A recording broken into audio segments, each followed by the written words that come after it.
Celebramos ya el quinto domingo de Cuaresma. En el Evangelio encontramos a Jesús salvándole la vida a una mujer adúltera, en un pasaje muy dramático que todo parece indicar por su estilo que fue escrito por San Lucas. Sin embargo, este texto no aparece en el Evangelio según San Lucas y más bien lo encontramos en el Evangelio según San Juan. Lo interesante es que los manuscritos más antiguos que se conocen del Evangelio según San Juan no contienen esta perícopa de la mujer adúltera. ¿Quién compuso en verdad este texto? ¿Cuándo fue que se agregó al Nuevo Testamento? Además, en esta historia, Jesús le salva la vida a esa mujer adúltera escribiendo con su dedo en el suelo. ¿Qué escribió o por qué lo hizo? Acompáñame en Pasión por el Evangelio. Hagamos juntos el análisis bíblico del Evangelio que leemos en la Santa Misa y tratemos de dar respuesta a estos enigmas.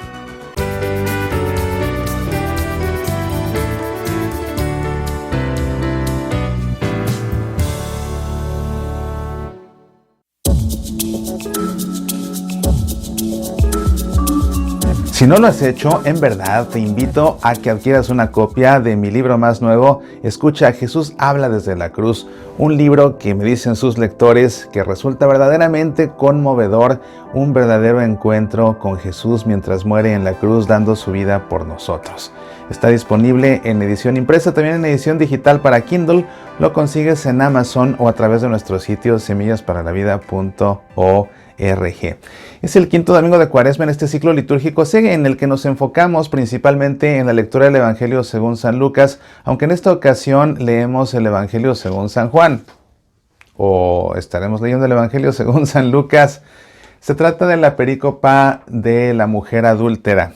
Vamos a hacer la lectura del texto como lo leemos en la Santa Misa, después hagamos su análisis bíblico y terminemos, como siempre hacemos aquí, con un momento de oración. Te invito a que antes que otra cosa nos pongamos en presencia del Padre y del Hijo y del Espíritu Santo. Amén. Esto es lo que dice este pasaje del Evangelio.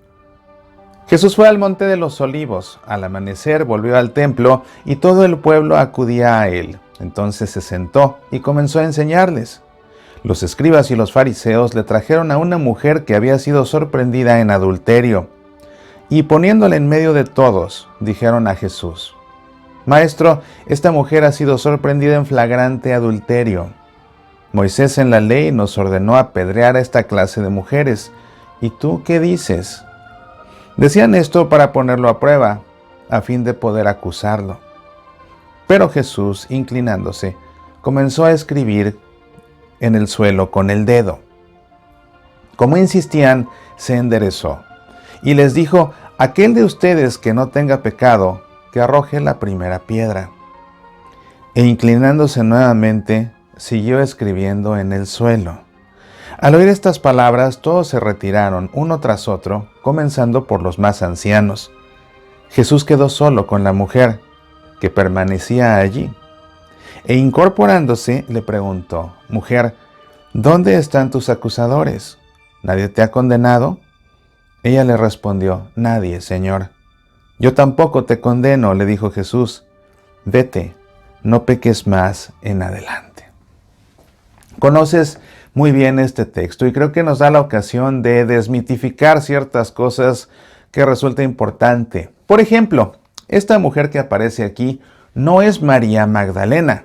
¿Cómo sabemos que no es María Magdalena? Pues porque nunca se nos dice el nombre. Según los evangelios, María Magdalena era una mujer de quien Jesús expulsó 7 demonios. Pero no es esta mujer adúltera. Ese es el primer mito que tenemos que echar en el olvido. Otro mito clásico es afirmar o acusar a María Magdalena de haber sido una prostituta, basándose equivocadamente en este texto también. María Magdalena no era ninguna prostituta. Nuevamente, lo que se nos dice de ella es que Jesús expulsó 7 demonios, la exorcizó. Esta mujer que aparece en este relato no es una prostituta, es una mujer adúltera, totalmente diferente. En un momento veremos más detalles sobre eso. Y otro mito, podríamos decir, aunque pues ahí es un terreno un poquito sensible, es que esta perícopa fue compuesta por Juan. porque cuando la leemos en su estilo, si te fijas ahora que si has seguido Pasión por el Evangelio a lo largo de todo este ciclo litúrgico C, ya debes estar familiarizado con ciertos aspectos.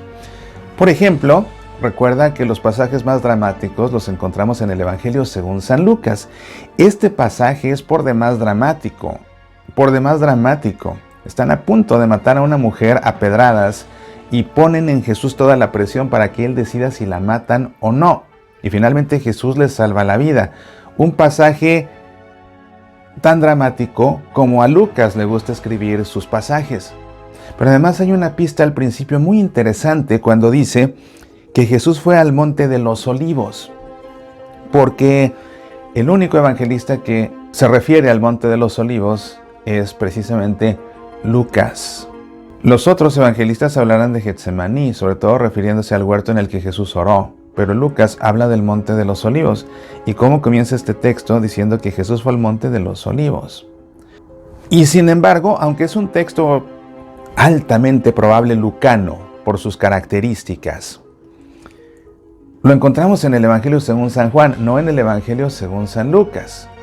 Y resulta muy interesante descubrir que en los manuscritos más antiguos que conocemos del Evangelio según San Juan, no aparece este relato de la mujer adúltera. El más antiguo que conocemos, que se conoce como el pergamino P66, que pertenece a la colección de los papiros Bodmer, es un manuscrito datado 200 años después de Cristo. Y en ese manuscrito encontramos la versión más antigua que conocemos del Evangelio según San Juan. No significa que sea la primera que se escribió, no. Significa que es la más antigua que conocemos. Pero lo interesante es que siendo el P66 el manuscrito más antiguo que conocemos de San Juan, no contenga este relato. Y no solamente el P66, tampoco códices muy antiguos como el Códice Sinaítico o como el mismo Códice Vaticano no contienen el Evangelio según San Juan esta perícopa de la mujer adúltera. Y estos dos códigos son del siglo IV después de Cristo. Es hasta el siglo V que encontramos un manuscrito que contiene en el Evangelio según San Juan esta perícopa de la mujer adulta, el Códice de Beza, hasta 5 siglos después. Además, un detalle muy interesante también es que los comentaristas de la Escritura, pensemos en los padres de la Iglesia, durante los primeros siglos no hacen ninguna mención de este pasaje, no lo comentan, no lo interpretan, ni siquiera lo mencionan. Será hasta el siglo IV cuando San Agustín y otros comiencen a comentar este pasaje de la mujer adúltera. ¿Cómo fue que un texto que a todas luces parece lucano terminó por incorporarse al Evangelio según San Juan y además siglos después? Bueno, en primer lugar aquí tenemos el clásico ejemplo de lo que conocemos como interpolación. La interpolación bíblica consiste en que alguien que no fue el autor de un texto, una vez que el texto está terminado, le agrega un texto que no le correspondía. Sobre todo hay muchas interpolaciones que sucedieron a partir de notas que se hacían o comentarios que se hacían a la Biblia. Cuando las Biblias eran copiadas de forma manuscrita, había comentaristas que agregaban notas, algún versículo por ejemplo, y después cuando alguien copiaba otra vez, lo que hacía era que no se fijaba que era una nota y acababa incorporando la nota al texto de la Biblia y de esa manera interpolaba ese texto al texto original. En este caso vemos que este pasaje de la mujer adúltera es una interpolación en el Evangelio según San Juan. Siguiendo toda la secuencia, podemos nosotros realmente ubicar esta perícopa en el capítulo 28, después del capítulo 28 del Evangelio según San Lucas, una vez que Jesús ya ha llegado a Jerusalén, es decir, cuando está ya muy próxima a su muerte.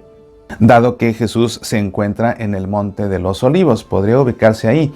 Como quiera que sea, recuerda que en el Evangelio según San Lucas, el evangelista va compilando la vida de Jesús de manera que desarrolla un largo viaje a Jerusalén.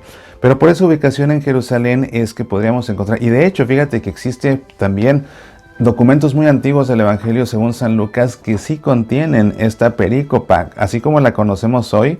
La versión del Evangelio según San Lucas no incluye esta perícopa, pero sí hay versiones muy antiguas del Evangelio según San Lucas que sí incluyen precisamente esta perícopa de la mujer adúltera. Cosas verdaderamente interesantes desde un punto de vista escriturístico, por supuesto.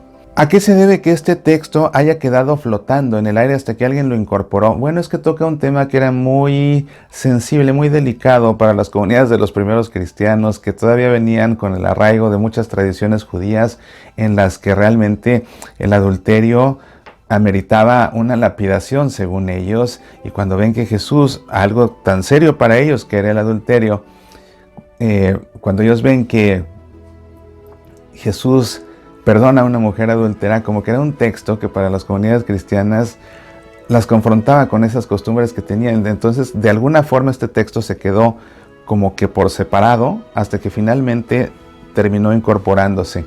¿Qué opina la iglesia acerca de este texto? Opina lo que te estoy diciendo, que es un texto que se interpoló muy tardíamente al Evangelio según San Juan. Sin embargo, también la iglesia no duda ni de la historicidad de este relato, es decir, no fue una composición que alguien se inventó siglos después, sino que realmente la historia fue verídica.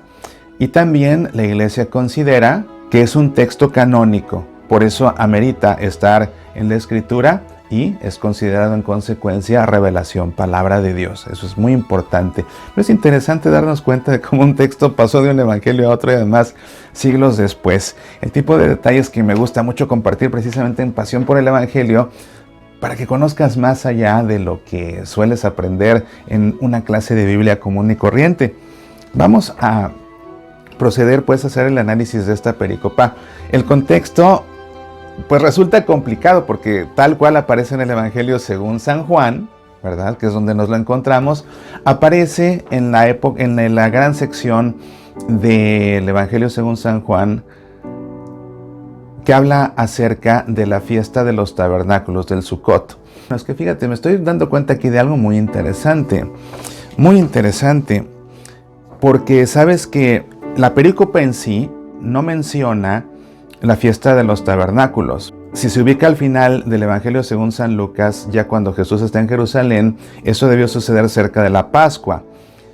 Pero el evento, la fiesta de los tabernáculos, esta fiesta agrícola que dura 7 días, tiene lugar en septiembre u octubre. Entonces como que ahí habría una discrepancia, pero me estoy dando cuenta en este momento que realmente la perícopa no indica que esto tuviera lugar en la fiesta de los tabernáculos. De hecho sucede después, ahora lo vemos.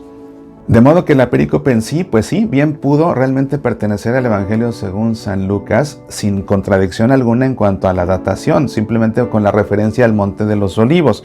O sea que si esto sucedió realmente como lo cuenta Lucas, pues sucedió cerca de la Pascua y cerca de la muerte de Jesús. Porque vemos a Jesús incluso enseñando en el templo, ¿verdad? En el templo de Jerusalén, lógicamente, que era el templo que existía.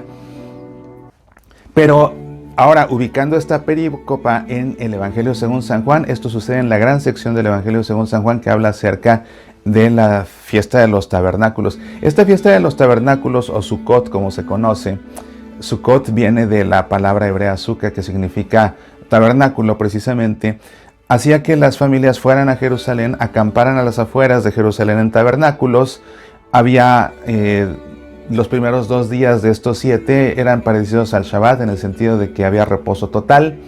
Eran celebraciones de tipo religioso, pero también acompañadas de grandes comidas para celebrar nuevamente una fiesta agrícola. Y el gran día, el día más grande de estos 7 era el último, que se conocía como Osana Rabba, o se conoce como Osana Rabba a la fecha. Ese es el último día de la fiesta de los tabernáculos, y cuando leemos el Evangelio según San Juan, terminan estos 7 días, y después dice aquí, Jesús fue al Monte de los Olivos al final del último día, y luego dice, al amanecer volvió al templo. O sea que esta perícopa sucede justamente al día siguiente de que ya terminó todo ese festival de los tabernáculos. Ese es el contexto amplio de esta perícopa en el Evangelio según San Juan. El contexto inmediato de esta perícopa en el Evangelio según San Juan, es decir, la perícopa anterior y la perícopa posterior, antes nos encontramos la perícopa que habla acerca de nuevas discusiones sobre el origen de Cristo, y la perícopa posterior es la que habla de Jesús, luz del mundo. Los actores que intervienen son Jesús, todo el pueblo que viene al templo para oírlo predicar, para oírlo enseñar, los escribas, los fariseos y la mujer adúltera. Vamos a revisar esta perícopa versículo por versículo porque es muy interesante.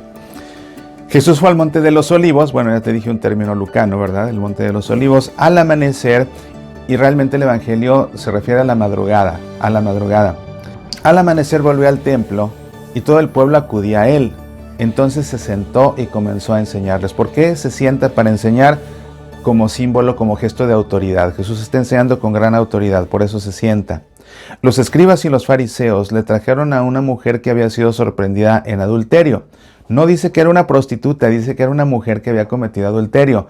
Las mujeres que cometían adulterio necesitaban estar o bien casadas o bien prometidas, es decir, viviendo esta etapa de los esponsales, así como la Virgen María cuando se le comunicó que sería la madre del Hijo de Dios, que todavía no estaba casada, pero ya vivía esos esponsales, ya vivía ese tiempo de compromiso con el que iba a ser su próximo esposo ya muy pronto. Entonces, para que una mujer fuera considerada adúltera, se necesitaba que se involucrara con un hombre casado o soltero, no importaba el estado civil del hombre, casado o soltero, pero se tenía que involucrar con una mujer casada o bien con una mujer prometida ya en esta etapa de los esponsales. No una prostituta, eso es algo totalmente diferente. A las prostitutas se las llama prostitutas en el Evangelio. Y te digo, no era María Magdalena, entonces pobre María Magdalena, dicen que era prostituta, basándose además en este texto en el que ella ni siquiera figura, no hay que ser. Y gran parte de esa confusión tiene que ver con las películas, que suelen mezclar ahí un montón de mujeres como si todas fueran María Magdalena. Hay quien incluso le atribuye a María Magdalena que ella le lavó a Jesús los pies y lo secó con su cabello. Es Ana María, la hermana de Marta y de Lázaro. Nada que ver tampoco con María Magdalena. A María Magdalena dejémosla en paz y dejémosla en el lugar que realmente le corresponde, que es hermoso. Y ya lo veremos después cuando Jesús resucite. Por lo pronto estamos aquí entonces en que Jesús va al templo y todo el pueblo acude a él. Entonces se sienta y comienza a enseñarles. Los escribas y fariseos le trajeron a una mujer que había sido sorprendida en adulterio y poniéndole en medio de todos, dijeron a Jesús. La pusieron en medio de todos. ¿Cómo te imaginas tú a esta mujer? ¿Te la imaginas sentada o te la imaginas en el suelo, boca abajo, así como son en las películas? Pues no, las películas están mal. A la mujer la pusieron de pie, en medio de todos, es decir, todos se formaron haciendo un círculo y en ese círculo estaba Jesús.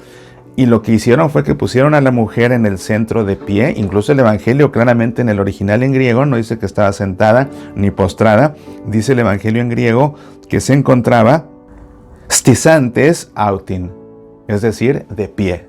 Stisantes autin, es decir, de pie. Y se encontraba de pie mirando hacia donde estaba Jesús. Jesús acaba formando parte de este círculo porque el que va a ser el juez es Jesús. Por eso es que la mujer estaba de pie viéndolo a él. Y Jesús sentado ahí con su autoridad de maestro. Pero ven lo que va a pasar y las posturas de Jesús son relevantes. Hay que poner atención a este texto. Dijeron a Jesús: Maestro, esta mujer ha sido sorprendida en flagrante adulterio. Moisés en la ley nos ordenó apedrear esta clase de mujeres, es decir, matarlas por lapidación. ¿Y tú qué dices? Decían esto para ponerlo a prueba a fin de poder acusarlo, porque a Jesús le estaban poniendo un 4. Porque lo que querían era que Jesús o contradijera la ley de Moisés diciendo perdónenla. Si le perdonan la vida, entonces Jesús transgredía la ley de Moisés. Pero si Jesús decía lapídenla, sucedían dos cosas. La primera, que Jesús entonces se contradecía a su mensaje de amor, a su mensaje de perdón. Y entonces quedaba mal ante la gente. Con eso lo quemaban y lo podían acusar de mentiroso. Pues ve, miente, habla del perdón y no es capaz de perdonar y la condena. Pero además, si la condenaba, transgredía la ley de los romanos, porque eran los romanos los que tenían la potestad, se la quitaron a los judíos, eran los romanos los que tenían la potestad de dictar la pena de muerte. Entonces, iban ellos a meter a Jesús de un lado o del otro, según ellos, en un problema. O bien lo iban a meter en problema con la autoridad judía, si perdonaba y violaba entonces la ley de Moisés, o lo iban a poner en problemas con la autoridad romana, si la condenaba, dado que él no estaba facultado para hacerlo. Sin embargo, Jesús, de una manera muy sabia, ni niega la ley, ni deja de ser misericordioso. Y eso es muy hermoso en este pasaje.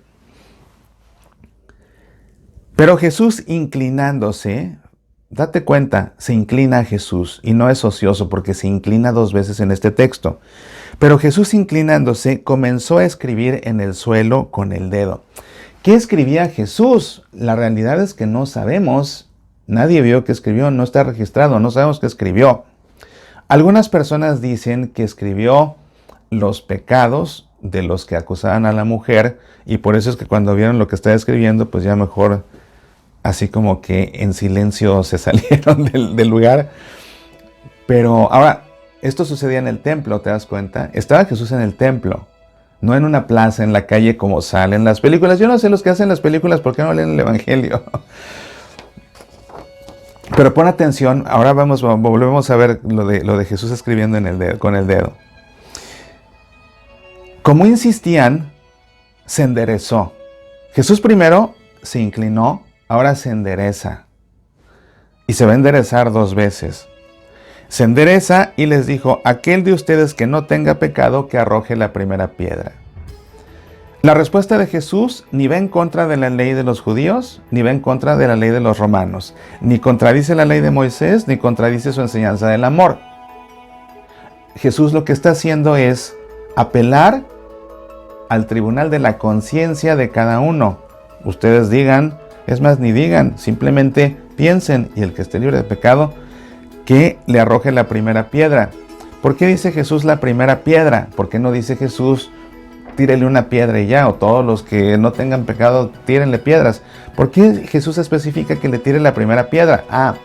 Porque según la ley de los judíos, cuando alguien acusaba a otra persona y la persona acusada era declarada culpable, el primero que le infligía el castigo era el acusador, y ya después todos los demás. ¿Te acuerdas de su famosa ley del ojo por ojo, diente por diente? Entonces, el que acusaba, si el acusado era declarado culpable, el acusador infligía el primer castigo. Si eran latigazos, por ejemplo, el primer latigazo lo aplicaba el que acusaba, y entonces después de ese primer latigazo, ya los verdugos se encargaban del resto de los latigazos. Para lapidar aplicaba lo mismo. El acusador tenía entonces que tomar la piedra y arrojar la primera. Nadie podía arrojar una piedra hasta que el acusador no tirara la primera. Por eso es que Jesús se refiere a la primera. El que de ustedes no tenga pecado, que le arroje la primera piedra. Es decir, ¿quién de ustedes la acusa? Apelando a la conciencia de cada quien, ¿quién de ustedes la acusa? El que la acuse, que tome la piedra, la primera, y le tire la primera pedrada, para que después los demás se sigan. E inclinándose nuevamente, ¿ves? Se inclina por segunda vez, siguió escribiendo en el suelo. ¿Habré escrito los pecados de aquellos? Pues no, porque ve cómo reacciona la gente. Dice, al oír estas palabras, todos se retiraron uno tras otro. Entonces, dice aquí, al oír estas palabras, no dice al ver lo que Jesús está escribiendo. Si dijera el Evangelio, al ver lo que Jesús está escribiendo, se retiraron, pues podríamos inferir que Jesús realmente estaba escribiendo pecados de aquellos y por eso se fueron. ¿Qué era lo que estaba escribiendo Jesús? En el suelo, con el dedo. Bueno, hay un pasaje muy interesante que encontramos en el libro del profeta Jeremías que dice lo siguiente: los que se apartan de mí quedarán inscritos en el suelo. Los que se apartan de mí quedarán inscritos en el suelo. De aquí podemos entonces inferir que Jesús está escribiendo los nombres de los que estaban acusando a la mujer. Y al hacerlo, se trataba de personas que lo que estaban haciendo era precisamente apartarse de Dios. Los que se apartan de mí quedarán inscritos en el suelo. Entonces, al acusar a esta mujer, lo que Jesús como maestro da a entender es, ustedes acusadores lo que están haciendo es apartarse de Dios. ¿Ves? No escribía los pecados si nos basamos en este texto de Jeremías que pues es demasiado coincidente. Al oír estas palabras, todos se retiraron uno tras otro, comenzando por los más ancianos. ¿Por qué los ancianos se fueron primero? Porque son los que han vivido más, y por haber vivido más son los que han pecado más. Entonces, por vivir más, han pecado más, son los primeros que se fueron porque se dan cuenta que no podían ellos tirar ninguna piedra, tenían muchos pecados, mejor se fueron, ¿ves? Jesús se quedó solo con la mujer que permanecía allí. ¿Cómo estaba la mujer? De pie nuevamente, estaba siendo juzgada. Fíjate qué interesante que se van todos y la mujer no aprovecha para huir. No, se van todos y de todas maneras la mujer se queda esperando la sentencia de Jesús. ¿Te das cuenta? Qué interesante, porque se pudo haber escapado ya que se fueron todos. Se queda ella esperando el veredicto de Jesús. Jesús se quedó solo con la mujer que permanecía allí e incorporándose le preguntó: mujer, ¿dónde están tus acusadores? ¿Nadie te ha condenado? Ella le respondió, nadie, Señor. Yo tampoco te condeno, le dijo Jesús, vete y no peques más en adelante. Si te fijas, las dos veces que Jesús se levanta, ¿verdad? La primera vez le dice a los escribas y fariseos, aquel de ustedes que no tenga pecado que arroje la primera piedra. La segunda vez que se levanta, le dice a la mujer, ¿dónde están tus acusadores? Y lo más importante, yo tampoco te condeno, vete y no peques más. Si ubicamos este pasaje en donde realmente le corresponde, en el capítulo 28 del Evangelio según San Lucas, muy cercano ya al sacrificio en la cruz de Jesús, estamos viendo aquí a Jesús que se agacha y a Jesús que se exalta. Vemos un abajamiento de Jesús y después vemos una exaltación. Jesús se inclina para poder levantarse las dos veces. Para poder levantarse necesita estar inclinado. Por eso se inclina, para que eso le permita levantarse dos veces. Porque ese levantarse es una expresión de exaltación. ¿De exaltación de quién? Del que ha venido precisamente a ser exaltado para redimirnos. Y dice aquí, por eso la primera vez, aquel de ustedes que no tenga pecado que arroje la primera piedra. Y con estas palabras salva la vida de esta mujer. ¿Y cómo lo hace? De pie, en ese gesto de exaltación. Y después, igualmente, para hablar con la mujer, primero para hablar con sus acusadores y salvarla, se pone de pie, gesto de exaltación. La segunda vez, para perdonarla. Primero la salva de la muerte, después la perdona. Y en las dos ocasiones, Jesús se pone de pie, gesto de exaltación. Y para poder ponerse de pie, necesita primero haber estado inclinado. Por eso se inclina dos veces para dar lugar a que se pueda, o como pretexto, pues, para que pueda entonces incorporarse esas dos veces. Y la segunda vez, pues, así con esa exaltación, es que dice, yo tampoco te condeno. Vete, no peques más en adelante. La perdona. Primero la salva, después la perdona. Y la manera de perdonarla es muy importante, porque no le dice, yo tampoco te condeno, vete. No. Lo importante es el cierre. Vete, no peques más en adelante. No peques más. No le está dejando regresar a la vida que quiera. Es vete y no peques más. ¿Por qué? Porque el perdón debe llevarnos a la conversión. El ser perdonados debe conducirnos a la conversión.